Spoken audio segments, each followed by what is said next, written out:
proud to support the McLaughlin Group. From plastics to power generation, GE, we bring good things to life.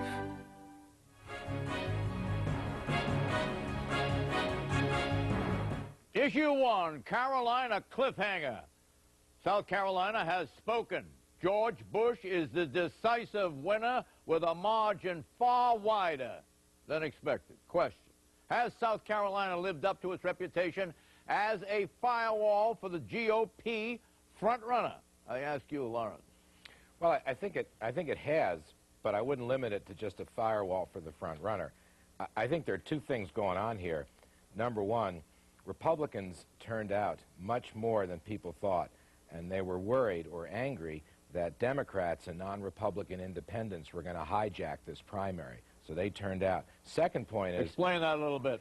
Well, it's an open primary. It's an open... That means that independents and Democrats can vote, and the feeling was that Democrats were up to mischief. That's right. That they were going to vote for McCain, thinking that he was the weaker candidate in the general election, and then switch and vote for Gore in the general election themselves. And also independents, I mean, I agree with you. Independents in South Carolina are more conservative than they are in New Hampshire, so it's a different race. But the second point is, Bush won big in the debate. He said what he had to say about cutting taxes and limited government and using market choice for education and health care. And Bush suggested if he was going to intervene militarily, he'd go into Panama, when I think John McCain said he'd go into Rwanda. On top of no tax cuts for the rich, he really hurt himself amongst Republicans, and that sunk him. Well, in New Hampshire, Democrats and independents turned out spontaneously.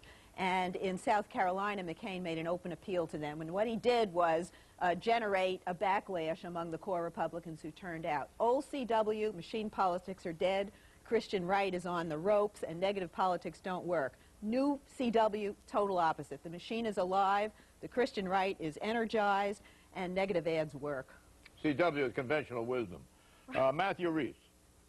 Well, I think that certainly you had a couple of different factors at play. This had to be a much better state for George W. Bush. He was much more aggressive in going after John McCain and in making himself available to the voters in a way he never really did in New Hampshire. He didn't have this disadvantage that he did in New Hampshire. John McCain did 114 town meetings in New Hampshire. He simply couldn't spend as much time, John McCain couldn't, in South Carolina, and I think that made a big difference in terms of getting the Republican voters out. The biggest difference was the morphing of George W. Bush into an alpha male since New Hampshire. He was tough, he was extremely focused, he was the hard man, whereas earlier he had appeared soft.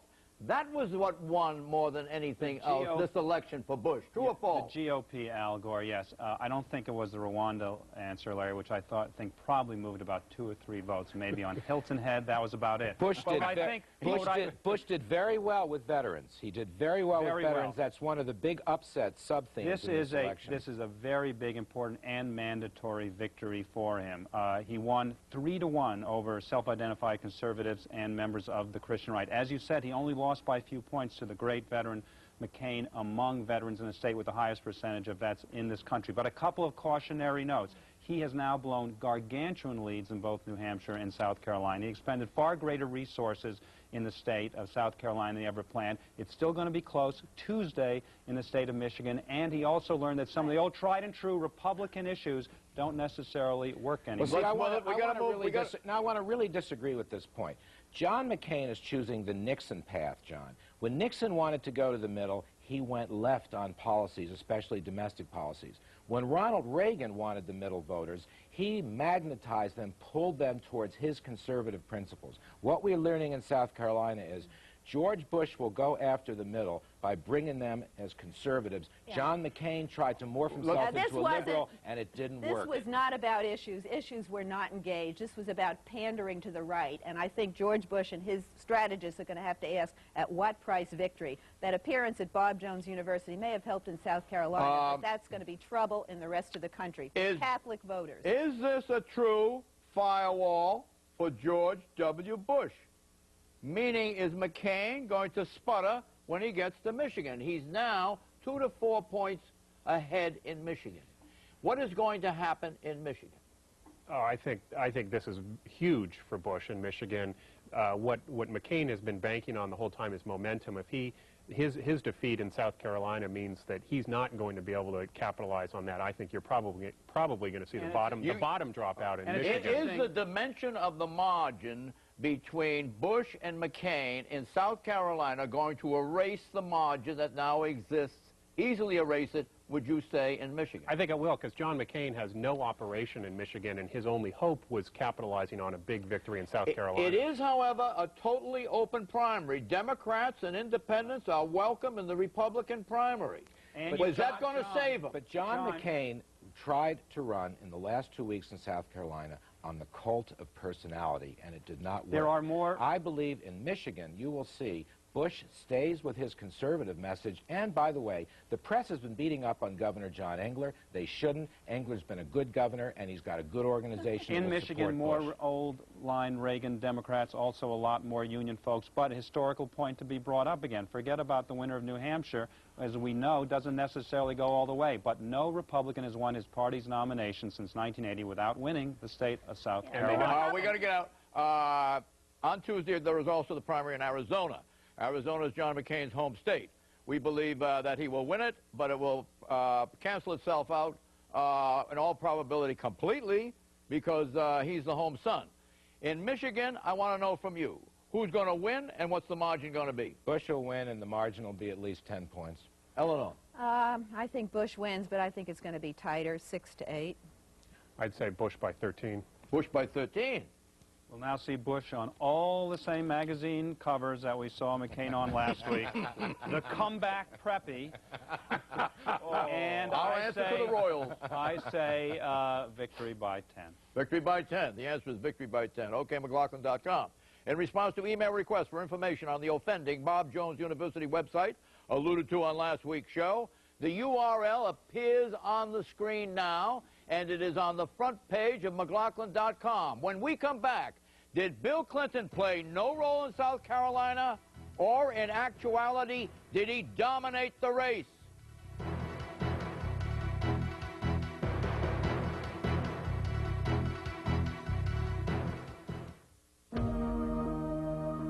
Every moment, every dream, every challenge, for every step you take in life, there's GE, a financial partner you can trust. Take advantage of our expertise in insurance and investments and get the innovation you've come to expect. So think of GE when you think of insurance and investments for every step you take. I remember the first time I met Kevin. He was 16 years old. I asked him if he had any plans for the future. I said, go across the street and play games. I mean, I had no idea he was talking about that kind of future. We started spending some time together. I helped him with his homework. I got him thinking about a career. Then one day I took him on a college tour. Wow, it's a great feeling. He got a glimpse of what he could be. College Bound is a mentoring program run by GE employees and retirees. Their investments of time in participating high schools have doubled college admissions in 5 years. And by the year 2000, GE employees will volunteer 1 million hours a year. Seeing Kevin graduate from college was one of the proudest days of my life. And when I got that diploma in my hand, I just wanted a way to say thanks. Becoming a mentor myself seemed like the best way. Hurry, we'll miss kickoff. Wait! Want a quick bite? Fruit, chips, roast Cornish game ham with baked potatoes, T-bone steak, clams on the half shell. Huh? Introducing a whole new way to cook, the Advantium oven from GE. It uses the power of light to cook in a fraction of the time. Food that used to take over an hour now takes 15 minutes. Baked potatoes, 10. And unlike with microwave ovens, it's crispy and juicy. The new Advantium from GE. I think we're a little early. Cooking at the speed of life.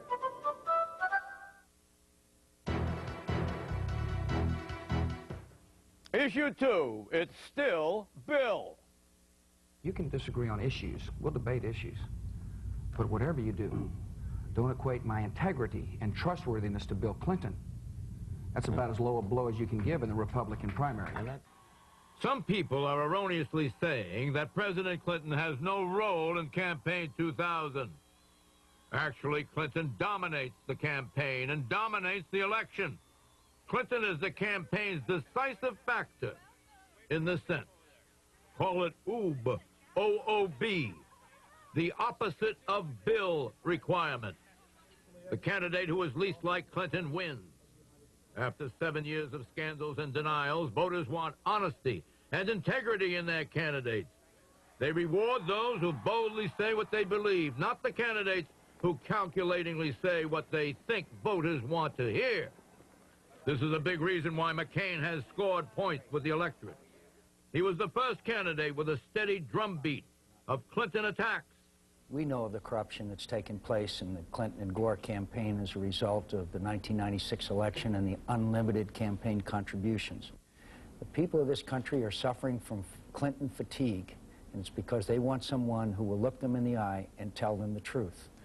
And it is the beginning of the end for the truth-twisting politics of Bill Clinton and Al Gore.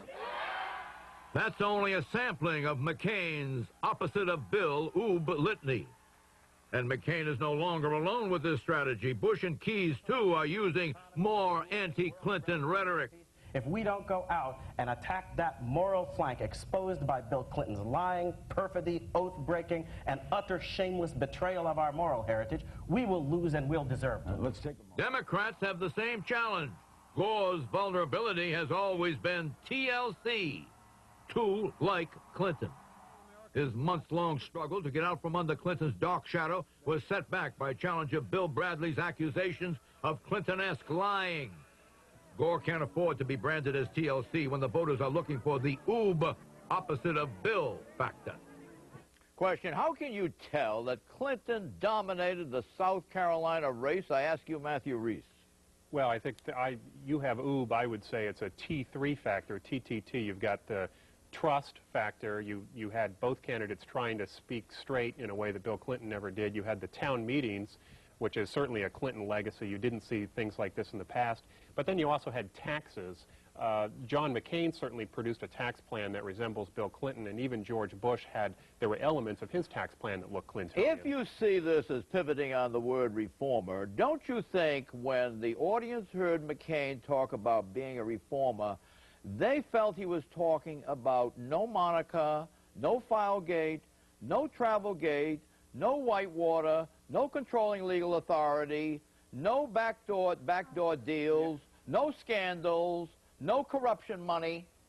Yes, but I think that cut two ways, and I think Bush very well exploited the McCain self-portrait of reformer, juxtaposing it with the fact that he's the chairman of this big committee which takes money from lobbyists. I think that was very effective. But as far as the net impact of Clinton, I think we're talking about three candidates, Keyes, McCain, and Bush, who are preaching to the choir. All the people who like them think that Bill Clinton's moral strong. Hang on a second. So what was the deal there? No, but here's a different take on it. I think it started out about Clinton, absolutely.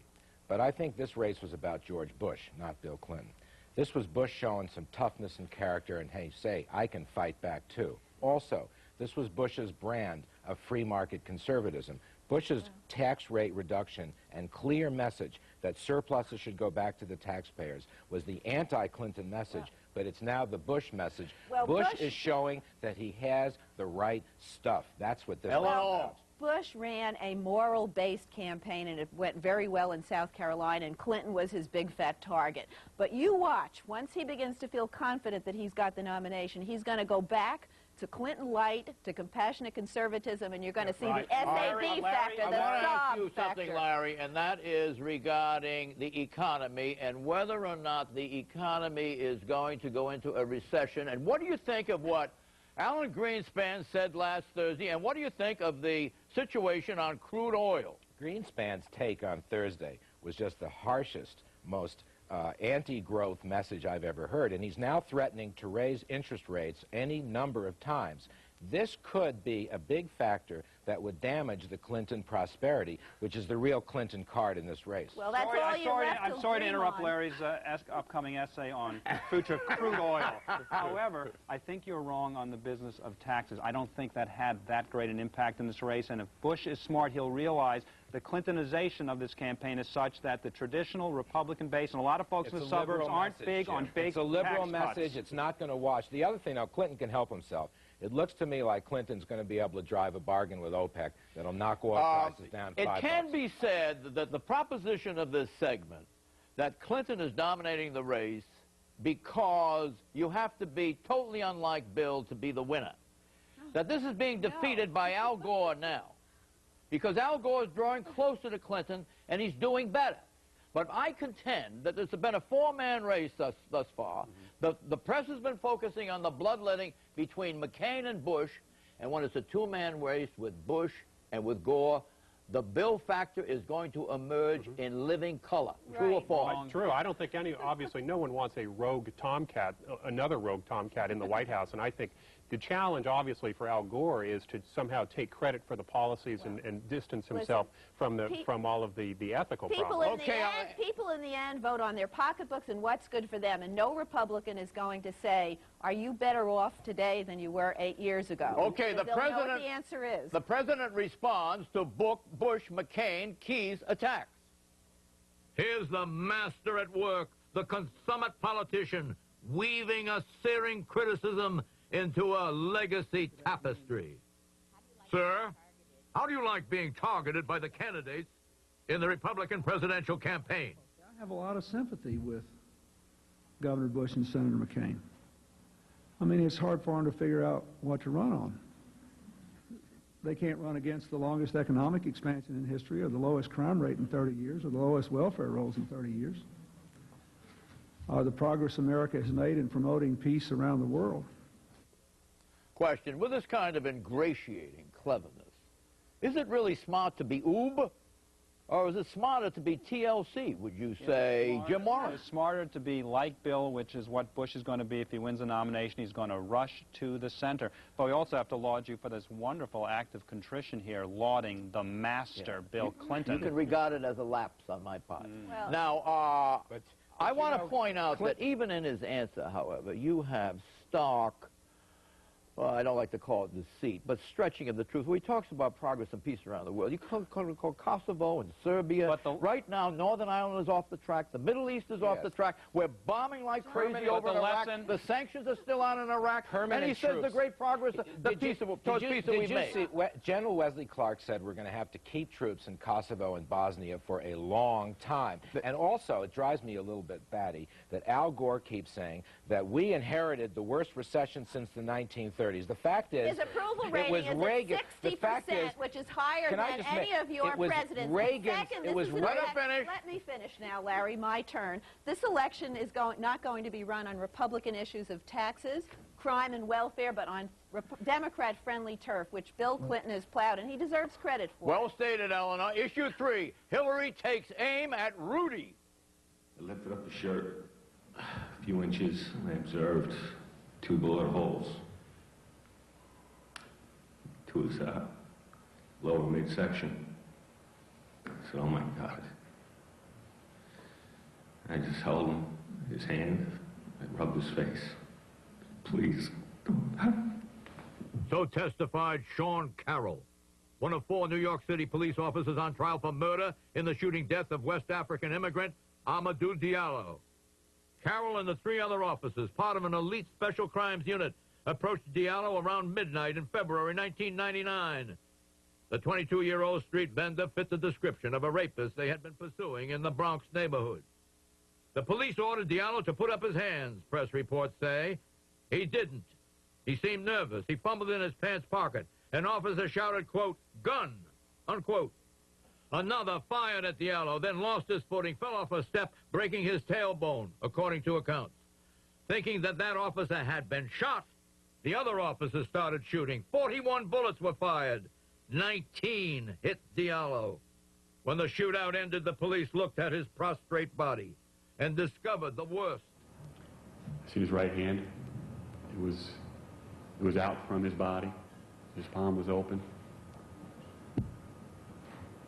And then there was what it should have been a gun was a wallet. Grave as that error was, it was wholly unintentional, say police defenders. But that's not how New York Senate candidate Hillary Clinton portrayed it. 2 weeks before the trial started, she called it murder. Senator Schumer, I know, who was here earlier, gave a speech after the tragic murder of Mr. Diallo. That characterization provoked criticism. How would you like to be on trial for your life and have the First Lady of the United States move to your state with her degree from Yale Law School and pronounce you guilty of murder before the first witness has been sworn in? Asks columnist Jim Dwyer of the New York Daily News. Hillary's statement reinforced suspicions that Mayor Rudy Giuliani has given police a pass to use such force.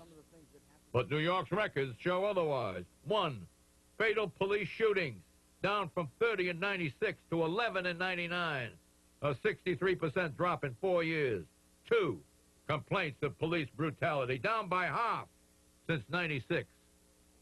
So what's behind the harsh criticism of Giuliani? New York's liberal establishment is out to discredit Giuliani's greatest achievement, the spectacular reduction in crime, by floating a powerful storyline tied to the Diallo case. But the storyline is untrue. So writes columnist John Leo in U.S. News. Question, is John Leo right? The liberal establishment, notably Hillary, is using the horrible Diallo shooting to discredit Giuliani's spectacular record of crime reduction. Ellen McCliff. Well, first of all, she said she misspoke, and she quickly took that back. Second of all, the minority resentment against the police exists, whether Hillary Clinton speaks out about it or not. And she can't take away from Rudy Giuliani the fact that he has done a good job with crime. But a lot of people think that his zero-tolerance policy in the way he approaches crime has gone too far, and that's where she may exploit some sentiment in the city. You notice how Hillary can declare herself to have misspoke and then correct it, as with the waitress whom she sent $100 to, but she still makes her first point, which in this instance was probably to try to consolidate the black vote with her characterizing it as murder before the first witnesses were drawn. Yes, I've noticed, but I have not lost any sleep over it, but the case could nevertheless, Diallo case could be very tricky for her if there is an acquittal. The evidence in the past week was, it was not a good one for the prosecution. Evidence of premeditation was not there, not much evidence on reckless disregard. If there is not at least a jury verdict of second-degree murder, the black and Latino communities are going to be very, very upset, and she needs those votes. What will she do? Because she's going to have to make some comment if there is an acquittal. I think this is revealing on two fronts. First, where did she say it in front of Al Sharpton? Second, she's asked, she was asked recently whether she was going to return a campaign contribution from your favorite indicted rap star, Sean Puff Daddy Combs. Glad you noted that. Yeah. And she said no, she didn't want to prejudge the case, yet she's happy to prejudge the police in this case. Also his fiancée. But that's such a crucial point. She is aligning herself with the most activist left-wing black African-American groups. That's where she's getting killed, because her polls are showing she's getting clocked by white females, white women, and she can't possibly win by running against crime and law and order, which is Giuliani's The defense and the prosecution agreed to have several lesser charges available, and it seems to me that you have 3 or 4 blacks on the jury, and that jury verdict will be accepted, particularly if there is a lesser punishment, because they did plant a reasonable doubt about a quick point. I was in New York for several days during the past several weeks, and I have discovered there the safe new feel of that city. Right. And I have talked to people there, and that's the way people feel, and I think this is going to boomerang against Hillary. We'll be right back with predictions. 2-block radius around the block.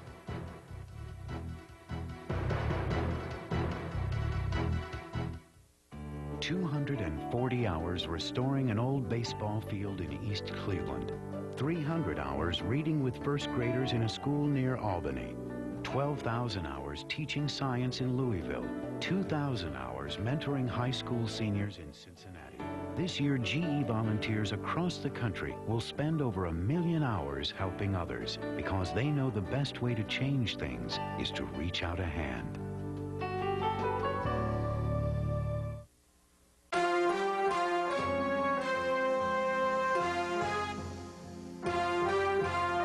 Turning on the light, I was immediately aware of something different. And while my mind was telling me I'd seen it all before, my eyes were telling me I'd never seen anything like it.